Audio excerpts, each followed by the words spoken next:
ভিক্ষা চাইবে। আপনি বুঝতে পারছেন না যে 50 লক্ষ টাকা আমার ব্যাংকে ছিল, এক বছর পরে দেখি বাপ রে বাপ তাই 60 লক্ষ।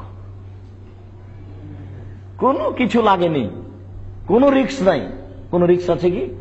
কাকে 5 লক্ষ টাকা ব্যবস্থা করতে দিবেন? ব্যবস্থা করতে 5 লক্ষ টাকা দিয়েছেন, তার 3 মাস পরে বলছে যে টাকাই নাই।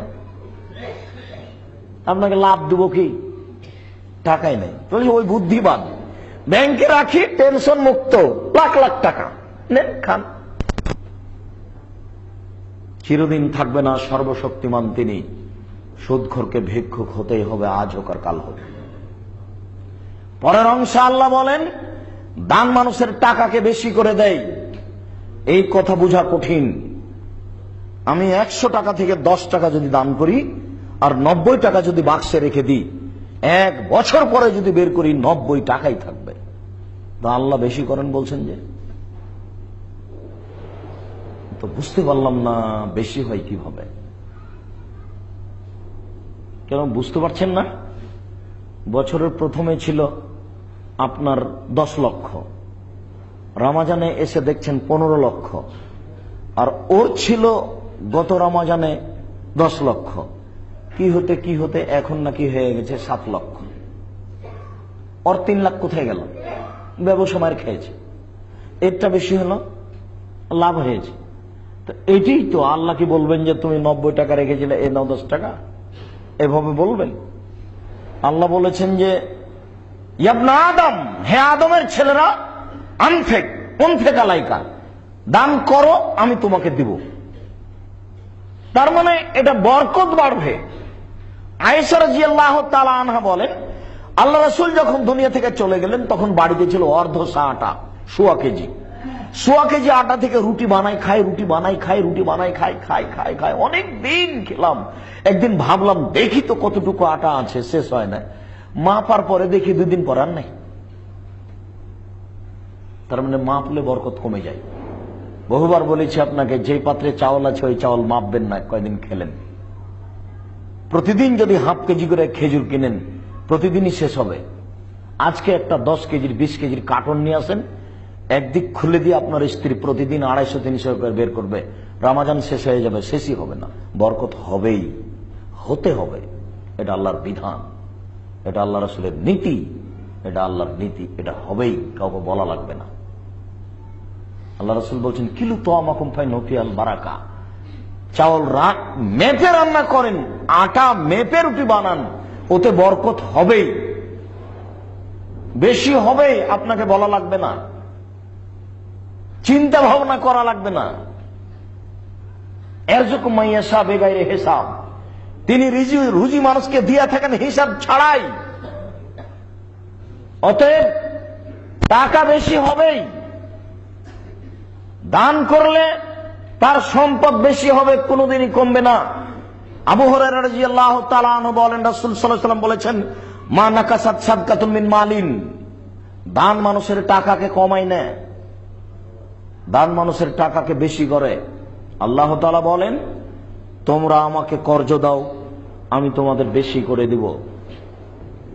আবু হুরায়রা রাদিয়াল্লাহু তাআলা আনহু বলেন, রাসূল সাল্লাল্লাহু আলাইহি ওয়াসাল্লাম বলেছেন, মা মিন ইয়াউমিন ইসবিহুল ইবাদু ফিহি, এমন কোন দিন নেই যে দিনে মানুষ সকাল করে, মালাকানি ইয়ানজিলানে,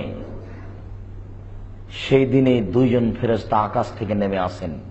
প্রত্যেক দিন সকালে আকাশ থেকে 2 জন ফেরেশতা নেমে আসেন।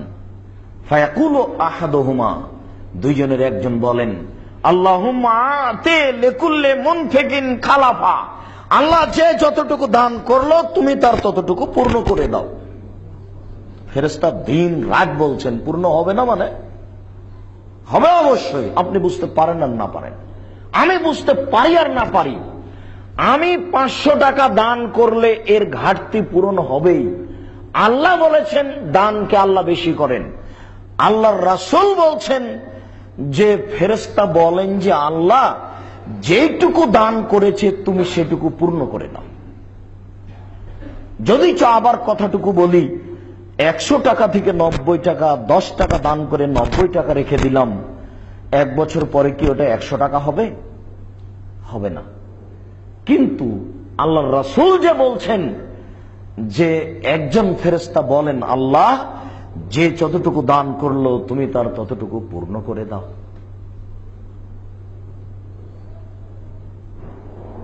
আল্লাহ তাআলা বলছেন, আদম সন্তান তুমি দান করো, আমি দিব। সেটাই বরকত, সেটাই শান্তি। আল্লাহ মানুষের অর্থ সম্পদকে বেশি করে দেয়, আল্লাহ ফেরেশতাকে লাগিয়ে দিয়েছেন, ফেরেশতা তুমি দিন রাত বলো আমাকে, আমি যে যতটুকু দান করে আমি যেন তার পূর্ণ করে দিই, তাহলে বেশি হবে, হচ্ছে, হবেই। অপরজন ফেরেশতা বলেন, আল্লাহুম্মা আতি লিকুল্লি মুমসিকিন তালাফা, যে যতটুকু দান করলো না তার তুমি ততটুকু ধ্বংস করে দাও। এইবার কোথায় ধ্বংস?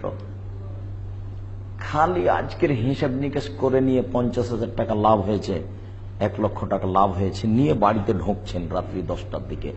ইতিমধ্যে রিং হচ্ছে ছোট বোন, কি খবর? ভাইয়া ভাইয়া ভাইয়া তোমার ভাই না গাড়িতে চড়ে উল্টে পড়ে হাত ভেঙে গেছে, 40,000 ঢাকা মেডিকেলে। কত টাকা? 40,000। আচ্ছা, এই মোবাইল হওয়ার পূর্বে কি আপনি বুঝতে পারছিলেন যে আমার ছোট বোনের ছেলের হাত ভেঙে যাবে, ঢাকা মেডিকেলে ভর্তি, 40,000 এখনই? এটা কি আপনি একটু আগে ভাবছিলেন? সকালে ছেলের জন্য একটা গাড়ি কিনে দিয়ে গেছেন 3,000 টাকা দিয়ে, ছেলে খেলাবে, কিভাবে উল্টে পড়ে গেছে, পড়তে হাত ভেঙে গেছে। 10টার সময়তে আপনি খবর পেলেন ছেলের হাত ভেঙে গেছে, তাড়াহুড়া করে দোকান থেকে বের হয়ে মেডিকেল। কোন মেডিকেলে গেলে ছেলে ঠিক হবে? টাকা হাজার হাজার যাচ্ছে। 5 মিনিট আগে কি ভেবেছিলেন টাকা ধ্বংস হবেই? আপনাকে বলা লাগবে না কিভাবে টাকা ধ্বংস হবে, এই কথা আপনাকে ভাবা লাগবে না, এমনিতেই হবে। আল্লাহর নবী বলেছেন যে ফেরেশতা অপরজন বলতে থাকেন, আল্লাহ যে যতটুকু দিল না তুমি তার ততটুকু ধ্বংস করে দাও, হবে। এই কারণে তো রাসূল সাল্লাল্লাহু আলাইহি ওয়াসাল্লাম দানের উপরে গুরুত্ব আরোপ করতে গিয়ে কৃপণ অর্থাৎ সাহেবকে খুব কঠিন ভাবে বলেছেন। তিনি বলেছেন, লা ইয়াদখুলুল জান্নাতা বাখিল, কৃপণ জান্নাতে যাবে না।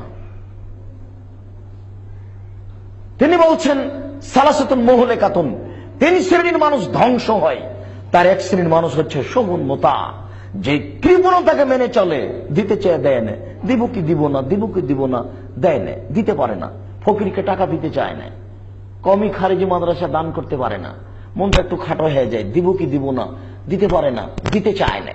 আল্লাহ তাআলা বলছেন, আল্লাহ রাসূল সাল্লাল্লাহু আলাইহি ওয়াসাল্লাম এভাবে বলছেন যে 3 শ্রেণীর মানুষ ধ্বংস হবে, জাহান্নামে যাবেই, তার 1 শ্রেণীর মানুষ হচ্ছে শহুন মুতা, যে কৃপণতাকে মেনে নেয়।